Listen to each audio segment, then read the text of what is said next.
হাতটা জোর করে বলে, যদি পা ধরতে হয় ধরবো, আসেন। জীবনে বিশেষ করে 2টা পাপ আমরা কেউ করবো না, ইনশাল্লাহ বলেন। আপনাদেরকে খুব কষ্ট হচ্ছে? 2টা পাপ জীবনে করবেন না, সবাইকে অঙ্গীকার করতে হবে আজকে। কয়টা? শুনেন, আপনি এক ওয়াক্ত নামাজ পড়েন নাই, আল্লাহ চাইলে মাফ করে দিবে। ভুলে জেনা করে ফেলেছেন, আল্লাহ চাইলে মাফ করে দিবে। ভুলে একজনকে গালি দিয়ে ফেলেছেন, আল্লাহ চাইলে মাফ করে দিবে। ভুলে ফজরের নামাজে জাগতে পারেন নাই বা ইচ্ছে করে জাগেন না একদিন, আল্লাহ চাইলে মাফ করে দিবে। রোজা একটা করেন না, আল্লাহ চাইলে মাফ করে দিবে। 2টা গুনাহ এমন আছে যেটা আল্লাহ কখনো মাফ করবে না।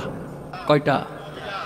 1 নাম্বার হচ্ছে বান্দার হক নষ্ট করা, 2 নাম্বার হচ্ছে শিরিক করা। প্রিয় ভাইরা আমার, কলিজার টুকরারা আমার, খবরদার, ভাইয়ের সম্পদ হয়ে ভাইয়ের সম্পদ নষ্ট করেন না, ভাই হয়ে ভাইয়ের সম্পদ নষ্ট করেন না, ভাই হয়ে বোনের সম্পদ মেরে দিয়েন না, আরেকজনের হক নষ্ট করে আরেকজনের জমি দখল করেন না।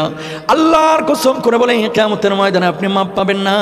বিশ্বনবী বসে আছেন এইভাবে, আল্লাহর নবীর কাছে একজন সাহাবীর লাশ আনা হলো। নবীজিকে বলা হলো, নবীজি তার জানাজার নামাজটা পড়ায় দেন। আল্লাহর নবী বললেন, না, তার জানাজার নামাজ আমি পড়াবো না। সাহাবীরা বললেন, নবীজি কেন তার জানাজার নামাজ আপনি পড়াবেন না? রাহমাতুল লিল আলামিন বিশ্বনবী সাল্লাল্লাহু আলাইহি ওয়াসাল্লাম বললেন, ওই ব্যক্তি ছিল ঋণগ্রস্ত, ঋণ পরিশোধ করে নাই, এই কারণে আমি নবী তার জানাজার নামাজ পড়াবো না। বলুন আল্লাহু আকবার। পা ধরা লাগলে ধরবো। আজকে একটা কথা বলে যাই, আপনারা অনেক মানুষ এখানে বসে আছেন যারা পৈতৃক ভিটার বোনের সম্পত্তিটা এখনো বুঝাই দেন নাই। অস্বীকার করতে পারবেন?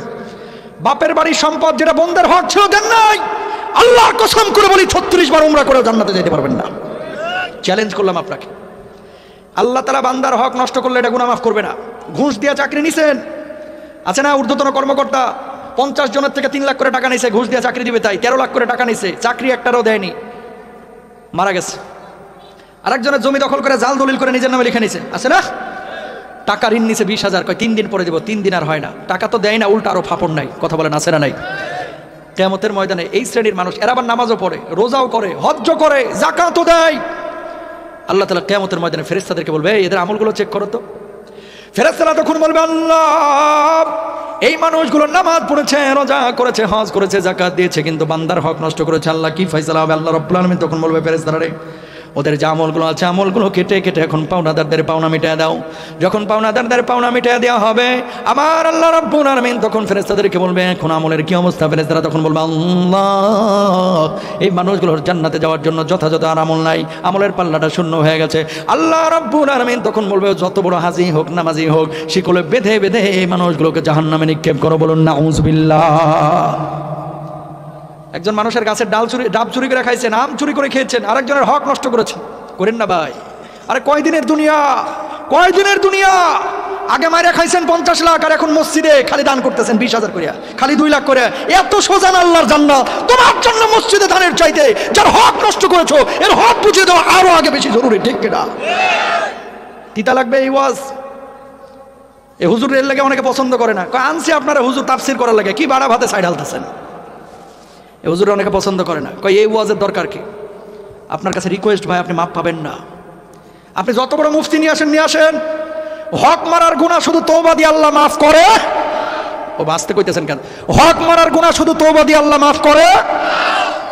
মাফ তখনই পাবেন যার হক মারছেন এর হকটা বুঝিয়ে দিবেন, অথবা ও যখন আপনারা মাফ করে দিবে। কেন আপনি বুঝেন না?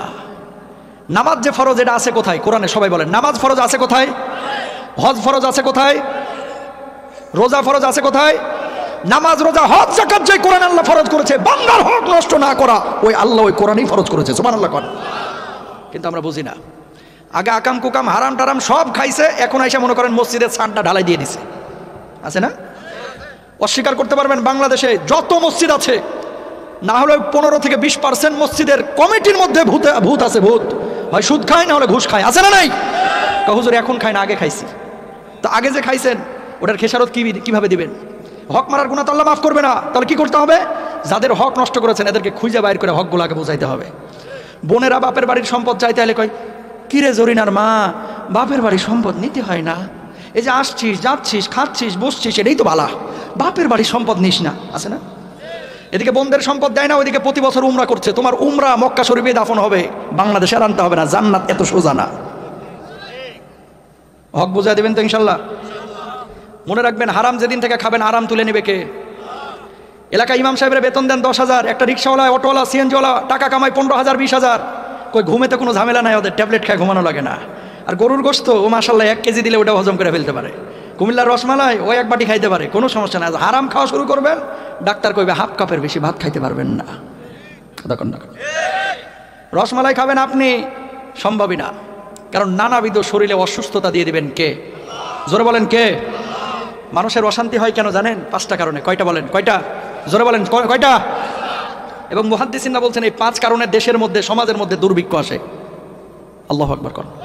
সংক্ষেপে বলে দিই। 1 নম্বর, আল্লাহর নবী বিশ্বনবী সাল্লাল্লাহু আলাইহি ওয়াসাল্লাম বলছেন, লাম তাদহারিল ফাহিশাতু ফি কওমি কাদ্দুন হাত্তা ইয়ালিনু বিহা ইল্লা ফাশা ফাহিমুত তাউন। কোন সমাজের মধ্যে যখন অশ্লীলতা বেড়ে যাবে, জিনা ব্যভিচার বেড়ে যাবে, ওই সমাজের মধ্যে নিত্য নতুন রোগ ঢুকায় দেবে। এমন রোগ আল্লাহ রাব্বুল আলামিন দিবেন যে রোগগুলো সম্পর্কে কোনো মানুষ কখনোই জানতো না। করোনা, কথা কন না কেন? এমন রোগ আল্লাহ রাব্বুল আলামিন দুনিয়ার বুকে দিয়ে দিবেন, আপনি মানজার ব্যথায় ঘুমাইতে পারতেছেন না, ডাক্তার রোগ ধরতে পারে না। বুকের ব্যথায় ঘুমাইতে পারেন না, ডাক্তার রোগ ধরতে পারবে না। অদৃশ্য নিত্য নতুন রোগ আল্লাহ রাব্বুল আলামিন আপনার আমার উপরে চাপায়া দিবেন যখন অশ্লীলতা বেড়ে যাবে। বলুন নাউযুবিল্লাহ। 2 নম্বর, আল্লাহর নবী বলছেন, ওয়ালাম ইয়ানকুসুল মিকিয়াল ওয়াল মিজানা ইল্লা উখিযু বিসসিনিনা ওয়া শিদ্দাতিল মাউনাতি ওয়া জাওরি সুলতানি আলাইহিম। কেউ যখন মাপে কম দিবে, ওজনে কম দিয়ে হারাম উপার্জন করবে, মানুষকে যখন ঠকাবে, আল্লাহ রাব্বুল আলামিন ওই সমাজের উপরে দুর্ভিক্ষ দিবেন, ওই সমাজ থেকে শান্তি তুলে নেবেন। আর আল্লাহ রাব্বুল আলামিন ওই হারামখোরদের আরামকেও তুলে নেবেন। বলুন নাউযুবিল্লাহ। কয় নাম্বার গেল? 3 নাম্বার। ও কুমিল্লায় তো কেউ ওজনে কম কম দেয় না, আছে না ভাই? সব জায়গায় আছে ভালো মন্দ, ঠিক আছে। কিছু বিক্রেতা ক্রেতা আছে, যখন কিনে তখন পয় পয় করে হিসাব করে নেয়, আর যখন বেচে তখন কি করে? খালি 100 গ্রাম 150 গ্রাম মাইরা দেয়, আছে না নাই? 2 নাম্বার। 3 নাম্বার, ওয়ালাম ইয়ামনাউ যাকাতা আমওয়ালিহিম ইল্লা মুনিআল কাতরা মিনাস সামা। এদিকে তাকান, যখন যাকাত দেওয়া স্বীকার করবেন, আকাশের বৃষ্টি বন্ধ করে দিবে কে? খেয়াল করছেন কিনা দেখেন। এই যে আপনার বর্ষাকালে বাংলাদেশে এখন কিন্তু পর্যাপ্ত বৃষ্টি নাই, শীতকালে বৃষ্টি হচ্ছে, গরমকালে গরম বেশি, শীতকালে শীত বেশি, মানে আবহাওয়ার কোনো সিস্টেমই নাই এখন। সৌদি আরবে বৃষ্টি হইতো না, এখন প্রচণ্ড বৃষ্টি হচ্ছে, শুনছেন না? আজকের নিউজ, আজকে ওমানে আইস পড়তেছে, আইস। নবীজির একটা হাদিস শুনেন, কিয়ামত তো আসলে বেশি দূরে না। লা তাকুমুস সাআ হাত্তা তাউদা আরদুল আরবি মুরুজা ওয়া আনহারা। ততক্ষণ পর্যন্ত কিয়ামত হবে না যতক্ষণ পর্যন্ত গোটা আরব উপদ্বীপ সবুজ শ্যামল না হবে।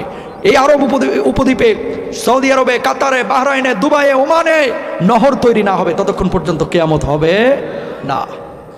বর্তমান সময়ে সৌদি আরবে আপনারা নিউজগুলো দেখেছেন, সৌদি আরব কিন্তু সবুজ শ্যামল হয়ে যাচ্ছে, ঠিক কিনা? ওমানে বৃষ্টি হচ্ছে, 6 দিন 7 দিন ওইদিকে বৃষ্টি হয়, বাংলাদেশে বৃষ্টি নাই। সরিষার ফুলে গোটা সৌদি আরব ছেয়ে গেছে, আলহামদুলিল্লাহ বলেন। আমি বলছি না যে কিয়ামত 2030 সাল বা 34 সালে হয়ে যাবে, কিন্তু কিয়ামতের আলামতগুলো একটা একটা করে প্রকাশ করে দিচ্ছেন আমার আল্লাহ সুবহানাহু ওয়া তাআলা। তো দেখেন, যাকাত দেওয়া যখন বন্ধ করবেন, আকাশের বৃষ্টি বন্ধ করে দিবেন কে? আল্লাহ। আকাশের বৃষ্টি যখন বন্ধ হয়ে যাবে, তখন কিন্তু ফসলাদি আপনি কিন্তু সেচ কাজ করে পর্যাপ্ত উৎপাদন করতে পারবেন না। তখন সয়াবিনের দাম এমনি বেড়ে যাবে, চিনির দাম এমনি বেড়ে যাবে, চালের দাম এমনি বেড়ে যাবে। সুতরাং আকাশের বৃষ্টি যদি বাড়াইতে চান, 2 কাজ করতে হবে। কয় কাজ? আরো জোরে, কয় কাজ? 1 নাম্বার, বেশি বেশি যাকাত দিতে হবে। 2 নাম্বার, বেশি বেশি ইস্তেগফার করতে হবে। সুবহানাল্লাহ কোন? আমার কথা না, কোরআনের কথা। আলহামদুলিল্লাহ কোন? তো যেখান থেকে কথা আসছিল যে দুর্ভিক্ষ, 3 নাম্বার গেল। 4 নাম্বার, আল্লাহ রাসূল সাল্লাল্লাহু আলাইহি ওয়াসাল্লাম বলছেন, ওয়া মা লাম তাহকুম আইম্মাতুহুম বিকিতাবিল্লাহ। 5 নাম্বার, আল্লাহ রাসূল বলছেন, ওয়ালাম ইয়ানকুদু আহাদাল্লাহি ওয়া আহাদা রাসূলি। আল্লাহর কিতাব অনুযায়ী যদি কেউ বিচার টিচার না করে, বিচার কার্য পরিচালনা না করে, আল্লাহ রাব্বুল আলামিন ওই জাতির উপরে গজব দিবে, দুর্ভিক্ষ দিবে, অশান্তি তৈরি করে দিবে। নাউযুবিল্লাহ বলেন। এরপরে বললাম, আল্লাহর সাথে ওয়াদা ভঙ্গ যারা করবে, ওয়াদা ভঙ্গর মানেটা কি? আলোচনা কোথায় আছে একটু মাথায় রাখেন কিন্তু। অজামিনযোগ্য অপরাধ বলেছিলাম 2টা, কয়টা? 1 নাম্বার, বান্দার হক নষ্ট করা। সেখান থেকে এই পয়েন্টগুলো বলে দিচ্ছি। আল্লাহ রাসূল সাল্লাল্লাহু আলাইহি ওয়াসাল্লাম বলছেন, ওয়ালাম ইয়ানকুদু আহদাল্লাহি ওয়া আহদা রাসূলি। আল্লাহ রাসূলের সাথে যারা ওয়াদা ভঙ্গ করবে, আল্লাহ রাব্বুল আলামিন তাদের উপর অশান্তি, দুর্ভিক্ষ, গজব দিবেন। নাউযুবিল্লাহ কোন? মানুষ ওয়াদা ভঙ্গ করে কেমনে? মানুষ, আমরা তো জানি, আপনাকে একটা উদাহরণ দিলেই বুঝতে পারবেন। সাহাবীরা পর্যন্ত অনেক সময় রাসূল আকরাম সাল্লাল্লাহু আলাইহি ওয়াসাল্লামের বিপক্ষে গিয়ে মুনাফিক হয়ে জাহান্নামে গেছে। নাউযুবিল্লাহ বলেন। এমন একজন সাহাবী হচ্ছে সালাবা বিন হাতিব। এভাবে নবীজি বসে আছেন, নবীজি বসে আছেন, সাহাবী এসে বলতেছেন, ওগো নবীজি, একটু আল্লাহর কাছে দোয়া করে দেন না। কি দোয়া করবো? আল্লাহ যেন আমরা ধনী বানায় দেয়। কি বানায় দেয়? ধনী। কেন, আমার জীবন কি তোমার পছন্দ হয় না? আল্লাহ নবী, পছন্দ হয়, তারপর আমি শিল্পপতি হতে চাই, টাকাওয়ালা হতে চাই, পয়সাওয়ালা হতে চাই। আর যদি আল্লাহ আমার পয়সা দেয়, আমি দুনিয়ায় শুধু আল্লাহর জন্য কাজ করব, দ্বীনের জন্য কাজ করব। এলাকায় কিছু গরিব মানুষ আছে যারা আল্লাহর কাছে এই ওয়াদা করে, আল্লাহ 2 কোটি টাকার মালিক বানায় দাও, দেখো না কয়টা মসজিদ বানাই। কথা বলেন না কেন? 13 বছর 14 বছর বাচ্চা হয় না, আল্লাহরে বলে, আল্লাহ কোনো মতে একটা ছেলে দাও, আল্লাহ কোরআনের হাফেজ বানাম। ও কথা কয় না দেখি। পরপর 3টা মেয়ে হয়েছে, কয় আল্লাহ একটা ছেলে দাও, আল্লাহ একটা, দেখো না আমি কি করি, আল্লাহ বড় আলেম বানাবো। বিশ্বাস করেন পরে মক্তবের বারান্দাতেও পাঠায় না। কথা কন না কেন? আমার পরিচিত আমার রাজশাহীতে এক লোক, আমি আপনার ভারতে মাহফিল করি প্রতি বছর মার্চে, আমি ভারত যাচ্ছি 2006 সালে। তো ওই মহিলা আমার আইসা হাতটা ধরতে বাকি, খালি কয় হুজুর বিয়ে হওয়া হলো 12.5 বছর, এখনো বাচ্চা আল্লাহ দিল না, আপনি তো মুসাফির মানুষ, ভারতে যাবেন, একটু দোয়া করেন যাইতে যাইতে আল্লাহ যেন আমার একটা বাচ্চা দেয়, ছেলে হোক মেয়ে হোক। হুজুর আল্লাহকে হাজির নাজির যাই না বলতেছি, শপথ করে বলতেছি, একটা বাচ্চা যদি আল্লাহ আমারে দেয় আমি এটারে আলেমা বানাবো, আলেম বানাবো, হাফেজ বানাবো, মাদ্রাসায় পড়াবো, চেষ্টাটা করব। ঠিক 2 বছর পরে মেয়েটার পেটের বাচ্চা আসলো, আলহামদুলিল্লাহ। বিশ্বাস করেন আকিকাটা পর্যন্ত 2-3 বছর ঠিক মতো দেয় নাই, মাদ্রাসায় পড়ানো তো দূরের কথা, এখন হ্যারে বানাইছে মমতাজের মতো। নাউজুবিল্লাহ কন। গাদ্দারি করলো কার সাথে? আরো জোরে কন। আল্লাহর সাথে। সালাবা বিন হাতিব নবীজির কাছে এসে বলছে আল্লাহ নবী একটু দোয়া করে দেন না, কারণ হ্যাঁ জানে আল্লাহ নবী দোয়া করলে বন্দুকের গুলি মিস হবে, কিন্তু নবীজির দোয়া মিস হবে। নবীজি বলছে আচ্ছা তোমার জন্য দোয়া করতে হবে, ঠিক আছে। প্রথম দিন বললো যে সামনে থেকে চলে যাও, চলে গেল। দ্বিতীয় দিন সরো আমার সামনে থেকে চলে গেল। তৃতীয় দিন এবার আইসে নবীজি আল্লাহর বলছে আল্লাহ ওরা ধনী বানায় দাও, সাথে সাথে দোয়া কবুল, সুবহানাল্লাহ। দোয়া যখন কবুল হয়ে গেছে, এবার উঠে বাচ্চা একটা দেয় না, বাচ্চা দেয় 2টা, ছাগলে বাচ্চা একটা দেয় না, বাচ্চা দেয় 2টা। একটা বছরের মধ্যে এত সম্পদ আল্লাহ রাব্বুল আলামিন বাড়ায় দিলেন। মদিনার বুকে সম্পদ রাখার জায়গা নাই, সম্পদ রাখার জায়গা নাই।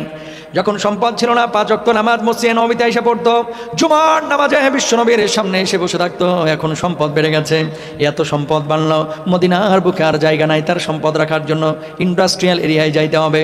দূরে চলে গেলেন, যাওয়ার পরে এখন এই উটের খামার করলেন, ছাগলের খামার করলেন।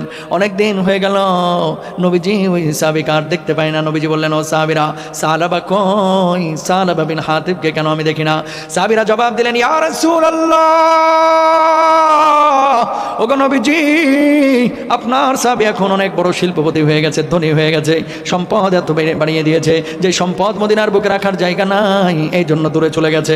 আগে 5 ওয়াক্ত নামাজ মসজিদে নববীতে এসে পড়তো, এখন 5 ওয়াক্ত নামাজ তো পড়ার তার সময় নাই, 5 ওয়াক্ত নামাজে আসে না, আবার জুমার নামাজেও আসে না। আল্লাহর নবী বললেন আফসোস সারাবার জন্য। এর কয়েকদিন পর আল্লাহ রাব্বুল আলামিন যাকাতের বিধান ফরজ করেছে। যখন যাকাতের বিধান ফরজ হয়েছে, অমনি সাহাবীদেরকে নবীজি বললেন সাহাবা তো অনেক বড় শিল্পপতি, তার কাছে যাও, যাওয়ার পরে যাকাতের অর্থ চাও, 2.5% হারে যাকাত দিবে। সাহাবার কাছে সাহাবীরা গেলেন, যাওয়ার পরে বললেন সাহাবা আল্লাহ রাব্বুল আলামিন যাকাত ফরজ করেছেন, তুমি তোমার অর্থ থেকে যাকাত প্রদান করো। সাহাবা জবাব দিলেন মুসলমানদের মধ্যে কি আজকাল চাঁদাবাজি শুরু হয়েছে? ওমর নাউজুবিল্লাহ বাড়িতে গিয়ে বললেন, আগে নবীজির কাছে দোয়া করতে বললো যে আমি দিনের জন্য অনেক কাজ করবো, এখন যাকাতের বিধান ফরজ হওয়ার পরে সাহাবীরা গেছে কয় মুসলমানরা এগুলো কি শুরু করলো, এগুলো তো অমুসলিমরা দিবে, আমি মুসলমান, আমার টাকা আমি আরেকজনের দিমু কা? আরো জোরে কর নাউজুবিল্লাহ। সাহাবীরা মনটা খারাপ করে বিশ্ব নবীর কাছে আসলেন। আসার পর বললেন ইয়া রাসূলুল্লাহ, ও তো যাকাত দিতে অস্বীকার করেছে। নবীজির মনটা খারাপ হয়ে গেল, আমার জীবন দশায় খবরদার আর কখনো ওর কাছে যাকাতের টাকা চাইতে যাবা না। নাউজুবিল্লাহ কোন। নবী যদি কারো উপর অখুশি হয়, আমার আল্লাহ বুঝি খুশি হবেন নাকি? জিবরিল আমিনকে আল্লাহ তাআলা বলতেছে সঙ্গে সঙ্গে আমার হাবিবের কাছে হাজির হয়ে যায়, 1টা না 2টা না 4টা আয়াত আল্লাহ রাব্বুল আলামিন এই মুনাফিককে কেন্দ্র করে নাজিল করে দিয়েছেন। নাউজুবিল্লাহ কোন। জিবরিল আমিন আল্লাহর নবী বিশ্বনবী সাল্লাল্লাহু আলাইহি ওয়াসাল্লামের কাছে আসলেন। আসার পরে বললেন ওয়া মিনহুম মান আহাদাল্লাহু লা ইন আতানা মিন ফাদলিহি লানাসাদ্দাকান্না ওয়া লানাকুনান্না মিনাস সালিহিন। দুনিয়ার জিন্দগিতে এমন কিছু মানুষ আছে যারা আল্লাহর সাথে ওয়াদা ভঙ্গ করে। আল্লাহকে বলে আল্লাহ সন্তান দাও, মাদ্রাসায় পড়াবো, আল্লাহ সন্তান দিল, এরপরে পড়া ইংলিশ মিডিয়ামে। আল্লাহকে বলে আল্লাহ আমেরিকায় যদি গ্রিন কার্ড পায় এলাকায় একটা মসজিদ বানায় দেবো, খাল্লি বাল্লি আল্লাহরে তখন বুড়ি আঙ্গুলি দেখায় কিসের মসজিদ বানানো, বরং ওখানে আমোদ ফুর্তি করে। আল্লাহকে বলে আল্লাহ আমার ছেলেটা যেন অমুক কলেজে চান্স পায়, আল্লাহ ছেলে যদি ক্যান্টনমেন্টে চান্স পায়, আল্লাহ ছেলে যদি বুয়েটে চান্স পায়, আল্লাহ ছেলে যদি মেডিকেলে চান্স পায়, আল্লাহ ছেলে যদি আমেরিকার ভিসা পায়, আল্লাহ তোমার ঘরে আমি 2 লক্ষ টাকা দান করব, ছেলের জন্য ভালো বিশ্ববিদ্যালয়ের ব্যবস্থা হলো। অমনি আল্লাহর সঙ্গে গাদ্দারি বেঈমানি করে, আল্লাহ তোমার মাল তুমি ব্যবস্থা করছো, আল্লাহ 2 লাখ টাকা দিয়ে তুমি করবা ডাকি। নাউজুবিল্লাহ কম আছেন এরকম মানুষ? বহুত আছে। আল্লাহর সাথে যারা ওয়াদা ভঙ্গ করবে আল্লাহ তাদের উপর অশান্তি ঢেলে দেবেন। নাউজুবিল্লাহ কম। এই যেখান থেকে কথাটা আসছিল প্রিয় ভাইরা আমার, অজামিনযোগ্য অপরাধ 1 নাম্বার হচ্ছে বান্দার হক নষ্ট করা। বান্দার হক নষ্ট করেন না, আপনি যত বড় হুমরা সুমরাই হন না কেন, মরতে কিন্তু আপনার হবেই ভাই। কত টাকার দরকার? আরে কবরেতেও টাকা নিয়ে যাইতে পারবেন না, ওই 4 পায়া খাটিয়াতে ওই পালকিতে আপনার সর্বশেষ যাত্রা হবে। আপনার কবরস্থানে 3.5 হাত কেবিনে, যেই কেবিনটা, যেই কবরটা শিল্পপতিরও হবে মাটির, যমুনা গ্রুপের এমডিরও হয়েছে মাটির, আপনার আমারও হবে মাটিরই, ঠিক কিনা? বসুন্ধরা গ্রুপের মালিক দেখা কবরটা টাইলস বসানো হবে না, কিসের হবে? হ্যাঁ, উপরে হয়তো বা টাইলস বসাইতে পারে, তাদের অনেক পয়সা। তো যেখান থেকে বলতেছিলাম কথাটা, বান্দার হক আমরা কেউ নষ্ট করব না ইনশাআল্লাহ। 2 নম্বর আসেন অজামিনযোগ্য অপরাধ হচ্ছে শিরকের গুনাহ। কিসের গুনাহ? রব্বুল আলামিন বলছেন, ইন্নাল্লাহা লা ইয়াগফিরু আন ইউশরাকা বিহি ওয়া ইয়াগফিরু মা দুনা যালিকা লিমান ইয়াশা। আল্লাহ রাব্বুল আলামিন শিরকের গুনাহ ক্ষমা করবে না। কিয়ামতের ময়দানে এক শ্রেণীর মানুষ উঠবে আল্লাহর আদালতে। এই মানুষগুলো হাস্যোজ্জ্বল চেহারা নিয়ে উঠবে। খুব মনোযোগ দিয়ে শুনেন, এই মানুষগুলো নামাজ পড়েছে, রোজা করেছে, হজ করেছে, যাকাত দিয়েছে, আবার শিরকও করেছে। এই মানুষগুলো চিন্তা করবে, নামাজ রোজা তো করেছে, আজকে জান্নাতে আমি যাব। আল্লাহ রাব্বুল আলামিন ফেরেশতাদেরকে বলবে, নাও ফেরেশতা, এদের আমলগুলো চেক করো। ফেরেশতারা তখন বলবে, আল্লাহ, এই মানুষগুলো নামাজ পড়েছে, রোজা করেছে, হজ করেছে, আবার শিরকও করেছে, আল্লাহ আমরা কি করব? আল্লাহ রাব্বুল আলামিন তখন বলবে, এদেরকে জাহান্নামে নিক্ষেপ করো। মানুষগুলো তখন বলবে, আল্লাহ, কি এমন অপরাধ করেছিলাম যার জন্য আপনি জাহান্নামের ফয়সালা করলেন? আল্লাহ বলবে, লা ইন আশরাকতা লা ইয়াহবাতান্না আমালুকা ওয়া লা তাকুনান্না মিনাল খাসিরিন। তুই যে শিরক করেছিলি, শিরকের কারণে আমি আল্লাহ রাব্বুল আলামিন তোর একটা নামাজও কবুল করি নাই, একটা রোজাও কবুল করি নাই, একটা হজ্জও কবুল করি নাই, সমস্ত আমলগুলো নষ্ট হয়ে গেছে। নাউজুবিল্লাহ কোন? শিরক 2 ধরনের। কয় ধরনের জোরে বলেন? অজামিনযোগ্য অপরাধের কথা বলছি ভাই, যেটা আল্লাহ ক্ষমা করবে না, এই অপরাধ। 1 নম্বর বান্দার হক নষ্ট, 2 নম্বর হচ্ছে এই শিরিক করা। শিরিক 2 ধরনের, শিরকে জালি, শিরকে খাফি। একটা হচ্ছে বড় শিরিক, আর একটা হচ্ছে ছোট শিরিক। বড় শিরিক কোনটা? হিন্দুরা মূর্তি পূজা করে, এটা তাদের বিষয়। খেয়াল করেন, হিন্দুরা মূর্তি পূজা করে, এটা কিসের বিষয়? তাদের বিষয়। হিন্দুরা করে মূর্তির পূজা, আর বাংলাদেশে কিছু মানুষ আছে করে বাবার পূজা। কথা কন না কেন? কুমিল্লায় আছে না নাই? নামাজ রোজার খবর নাই, হুজুর নামাজ পড়ি না, কি হয়েছে? ইমান ঠিকই তাজা আছে, টাটকা শয়তান। নামাজ না পড়লে ইমান তাজা থাকে না, থাকে না। আবার গানও বলতেছে, কয় কিরামান কাতিবিন রোজা হাশরের দিন আল্লাহর দরবারে যদি করে অভিযোগ, আমি বলবো দুনিয়ায় ছিলাম খাজা বাবার লোক। খালি কইয়া দেখিস। নাউজুবিল্লাহ কোন না? তোমার বাবাই জান্নাতে গেছে, তোমার গ্যারান্টি দিল কেডা? এই তাকান, আম্মা জান আয়েশা নবীজির পাশে বসে আছে। আল্লাহ নবী, আমি আপনার কে? কয় তুমি আমার স্ত্রী। কয় ফাতেমা আপনার কে? কয় ফাতেমা আমার মেয়ে। কয় নবীজি, আমি আপনার স্ত্রী, আপনার ফাতেমা আপনার মেয়ে। ফাতেমা আয়েশাকে কি আমাদের কোনো ফ্যাসিলিটি পাবে না নবীর স্ত্রী হিসেবে? নবীজি জবাব দিলেন, আয়েশা, তুমি যদি তোমার আমল নিয়ে কবরে যাও, ফাতেমা যদি তার আমল নিয়ে কবরে যায়, এই নবীকে আমাদের তাদের জন্য সুপারিশ করবে। ফাতেমাকে চিনবে, আয়েশাকে চিনবে। আমলহীন কবরে গেলে এই নবী আয়েশাকেও চিনবে না, ফাতেমাকেও চিনবে না। আল্লাহু আকবার। আর আমরা কি করি? এক জায়গায় মুরিদ হওয়ার পরে, এই হক্কানি পীরের কাছে অবশ্যই যাবেন, অবশ্যই যাবেন, যার কাছে গেলে কোরআন হাদিস শেখা যায়।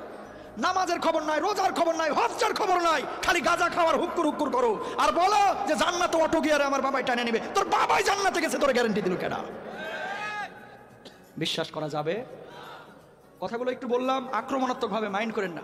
কয়েকদিন আগে কুষ্টিয়ার এক ভদ্রলোককে দেখলাম ইউটিউবে, গাঁজা বলে কোনো শব্দ নাই, সব সিদ্ধি পাতা। তার মানে বোঝাইতে যাচ্ছে গাঁজা খাওয়া হালাল। নাউজুবিল্লাহ কোন? এগুলো করা যাবে? দেখেন, কোরআনের দলিল নেন। আমি কিন্তু প্রত্যেকটা কথা কিন্তু দলিল দেওয়ার চেষ্টা করতেছি। কোরআন আল্লাহ তাআলা কি বলতেছে? রব্বুল আলামিন বলছেন, ইয়াউমা লা ইয়ানফাউ মালুন ওয়ালা বানুন। কেউ কারো কোনো উপকার আসবে না কিয়ামতের দিন। ইয়াউমা ইয়াফিরুল মারউ মিন আখিহি ওয়া উম্মিহি ওয়া আবিহি ওয়া সাহিবাতিহি ওয়া বানিহি লিকুল্লি ইমরিইন মিনহুম ইয়াউমা ইদিন শাআনুন ইউগনি।